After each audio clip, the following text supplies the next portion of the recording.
Hey guys, so today we're going to talk about my fitness journey and just some of the things I've gone through while I try to shed these pounds. And we're going to basically, you'll go through my journey with me.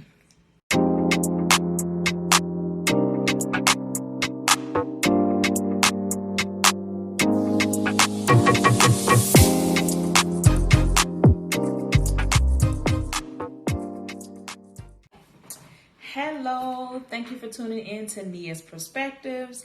This is me, Nia, checking in from Chicago, here to talk to you guys about my weight loss journey. So, just to give you a little bit of information, I am 36 years old. The biggest I've probably ever been, I would say, would probably be 260, 270, and I'm about 5'4". So,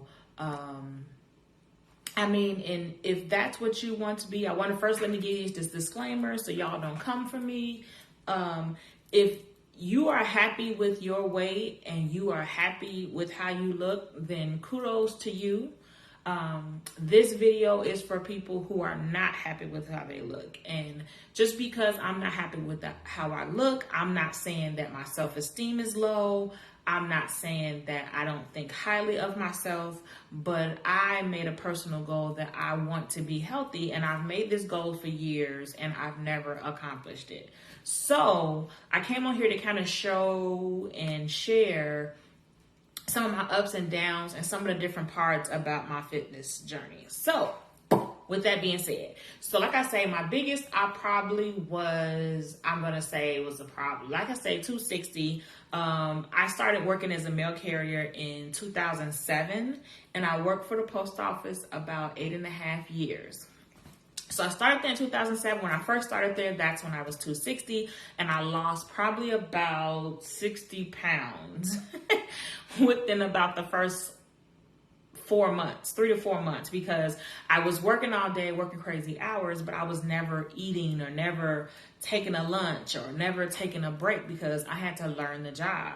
So I left the post office in 2014. And shortly after I left, I started school for my master's and picked up 2 jobs. So let me break down what that means in weight loss journey terms. That means I stopped running up and down the stairs all day for a living to sitting down on my butt all day for a living, like literally getting bad hours of sleep because I'm up studying for my college degree, and it just ended up turning into me gaining a lot of weight. So I've been on and off since then, trying to figure out different ways to lose and different ways to be successful, like just get wins. And then when I've gotten wins before, then I've gotten bigger, and I kind of teeter-tottered, kind of like Luther, So I finally come to realize like what is a serious solution for me and what has really worked for me. And what it really came down to was when I started logging and keeping up with things. When I started logging what I was doing, and I started really paying attention to what I was putting in my mouth and getting down those basic principles, that's when I began to become successful. And so we're going to talk about the different things that happened with me and just show you some pictures of like along my journey and all of that stuff like that. And then I'm going to come back, and then I'll talk about what I'm doing now and how I'm being successful now and how I see the humongous difference.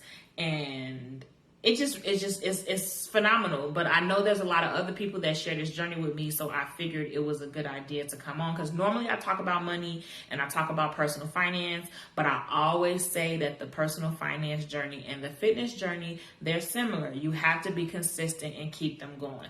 So these pictures are back in 2014, the last year that I was working for the Postal Service. And let me just say, this is back when I thought I was too big. I thought I needed to lose weight. I thought, you guys, I know y'all hear me. I know you hear me. I thought, like, if I could go back to this is what I'm trying to get back to right here. This is the struggle.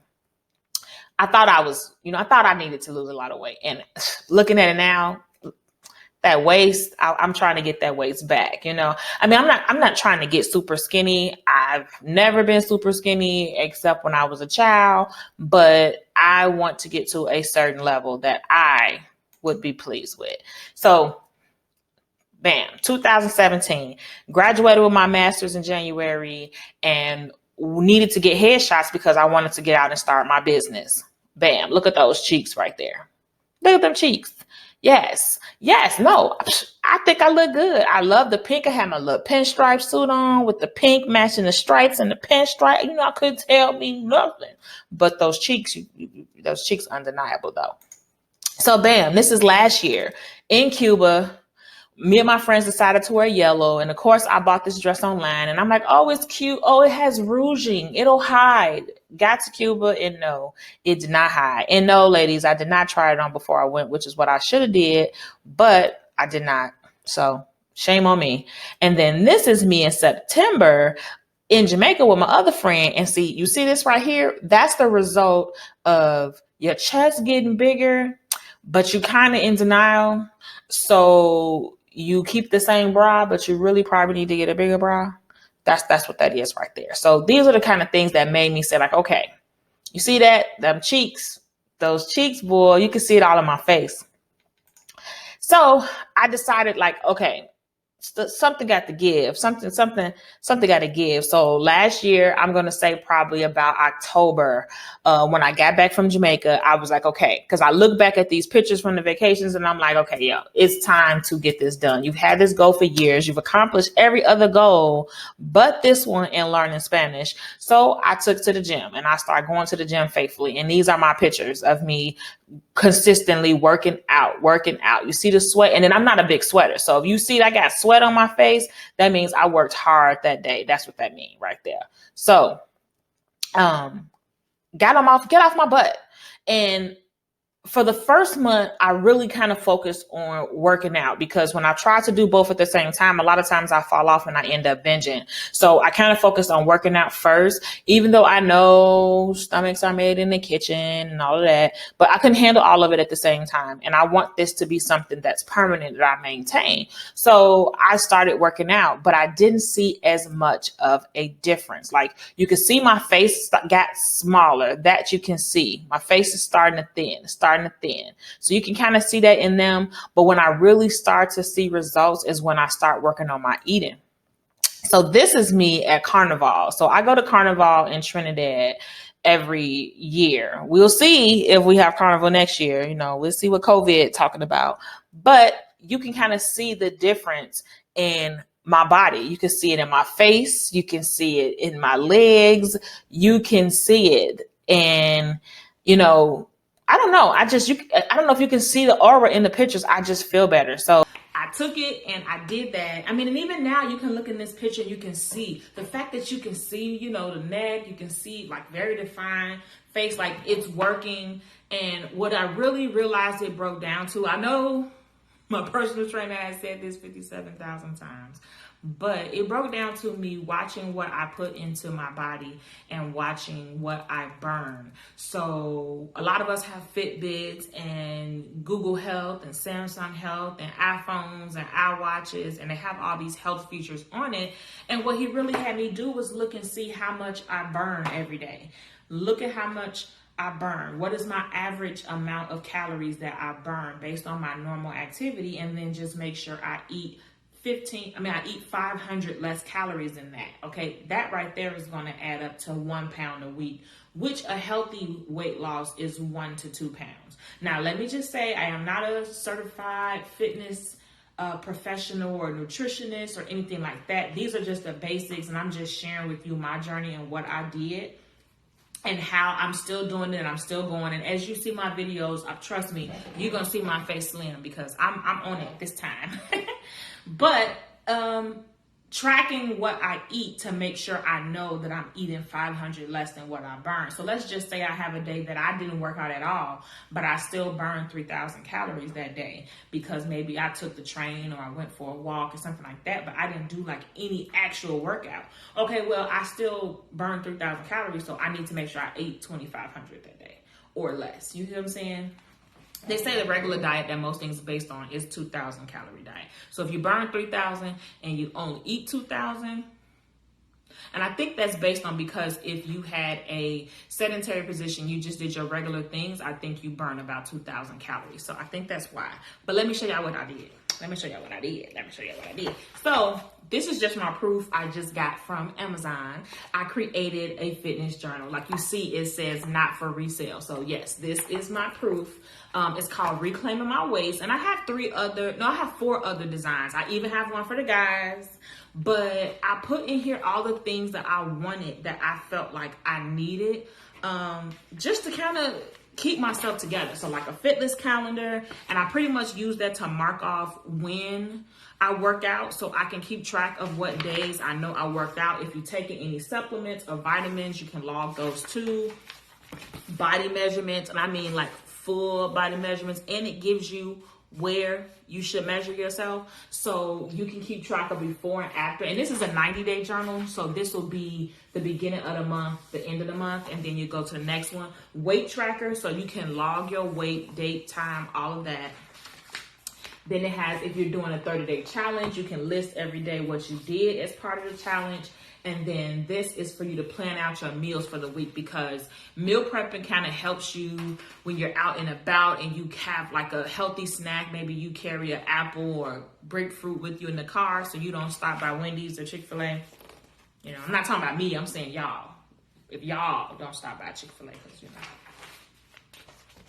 So it also has a running and jog log, so you can log when you ran, how long you ran, what your pace was, and you can kind of, instead of focusing on it being weight loss, I try to focus on improving my time. So how long did it take me to hit a mile? What pace did I keep? Can I improve how long it takes? Like, can I make it shorter times that I achieve that mile? Like, I stopped focusing on everything being weight loss. It's really what I did. And then it has a workout log. But remember, you don't have to put your running or jogging in it, because you already have a special log for that. So this gives you more room to put what workouts that you are doing. And then what else does it have in here? So I try to think of everything. So yeah, these are just more workout logs. So you pretty much have one log per week of that month. And then I put like some regular writing pages. Now these pages to me are the most important, because what they really helped me realize is around the time that I had my period, I would normally crave chocolate or sweets. Like, I mean, it could be cookies. Like, I still eat cookies and milk. I don't know if I told y'all. But it could be cookies, it could be chocolate, but I normally crave before I get on my period. So I kind of know this now. So when I do grocery shopping, I go and I get something sweet before. Like, I may get some pineapples, or I might go get something so that I have something already in the house that takes care of that. Or I may go buy like a fudgesicle, but I'll go buy like one, and I don't care that I'm spending more money on that. And y'all know I'm a personal finance person, so if I'm okay with spending more money, like, it's for a reason. But I'll go spend more money just to buy one or two, just so I don't have a full box of them in the house. Because if I have a full box of them in the house, then I'm gonna eat a full box of them. So that's just kind of some of the things I did. And then I use this to log, oh, I ate bad, to see like if there's any patterns of when I'm eating bad, when I'm having certain cravings, things like that. I have about 5 different covers. So if y'all, because at first I was just doing this for myself, but my friends was like, girl, you got to sell that. So they are on Amazon. If you are looking for them, it is really helpful. Let me tell you, keeping track and knowing, like, even to the point where I started measuring my food. So like, sometimes I would eat cereal because it's quick, and I literally put the cereal in a measuring cup, and I measured how much cereal, measured it. So this was good for that too, like, so I can log it. And then I use the Lose It app, and in the Lose It app, I'll put like my recipes, but now I know the measurements of my recipes. So I kind of use the writing part for that too. You can use it to control your habits. You can use it to put like when you mess up or something special you did.